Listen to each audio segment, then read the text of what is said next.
Those on the opposite side of the debate, though fewer in number, had come to show their appreciation. From the swarming crowd, hatred boiled as if in a hot cauldron, spewing into the air. Hatred for the ambassador, hatred for America, hatred for Israel, hatred for Assad of Syria, hatred for the Shiites, hatred for the Palestinians. The ambassador had been warned to stay away, but stubbornly he had accepted the joint invitation from the president of the National Orthodox College and the bishop at St. George's, as if he had some point to prove.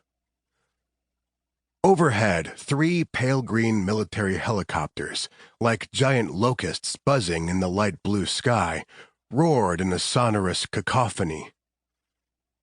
One helicopter flew circle patterns out over the Mediterranean about 100 yards from the shoreline.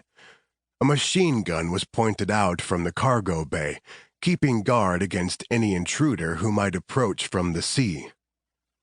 Another helicopter hung over the T intersection of Al-Istiklal Boulevard and Mar Elias, over the motorcade route beside the National Orthodox College. The third flew a few blocks inland, over Mar Elias, where the motorcade would pass on its way towards St. George Cathedral, where the ambassador would meet with the Greek Orthodox Patriarch of Antioch and address the crowd. Each of the helicopters had on its fuselage an inverted white triangle with a red border, like a yield sign. The image of a cedar tree, the symbol of Lebanon, graced the middle of the inverted triangle. 5 uniformed policemen quick-stepped along the side of the boulevard with bullhorns in hand, barking instructions to the crowd gathered on the edge of the campus of the National Orthodox College. "Stand back! Stand back!" a policeman barked in French. "The ambassador's limousine is approaching. Make no unusual gestures." A second police officer repeated the instructions in Arabic. Along the street, the shouting grew louder, as if challenging the roar of the helicopters. Hasan Makari put his arm around his son, Najib, and pulled him tight. The boy had complained that morning when Hasan had gotten him out of bed so early. Today, the boy's youth would not allow him to understand. But one day, Najib would remember that on a scorching hot day in July, his father brought him to witness history. "I'm hot, Papa," the boy protested yet again. Hasan bent down and spoke into the boy's ear, his voice competing with the roar of the 3 helicopters. "The ambassador will be here soon. This will be spectacular." A moment later, sirens could be heard coming from the direction of Al-Istiklal, the seaside boulevard that curved around the peninsula on which the city of Elmina was located. "The motorcade!" someone shouted.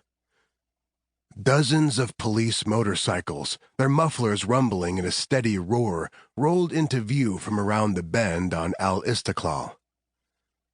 Paired in 2s, the white Harley-Davidson bikes sported twirling blue lights on elevated poles behind the seats. Mounted on the cycles were elite police officers of the Lebanese Internal Security Forces. The ISF officers sported helmets, black visor shields over their eyes, spit-polished black boots, and sidearms, their grim faces with jaws of steel giving them an intimidating appearance. As the motorcycle escort approached the T intersection where Mar Elias dead ends at Al-Istiklal, Najib put his hands over his ears. "The ambassador!" Fingers pointed away from the motorcycles on Mar Elias and down toward Al-Istiklal.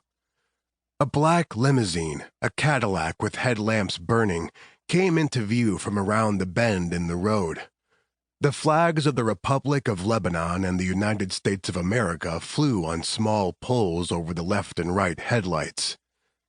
The limousine tailed close behind a police car, flanked by police motorcycles.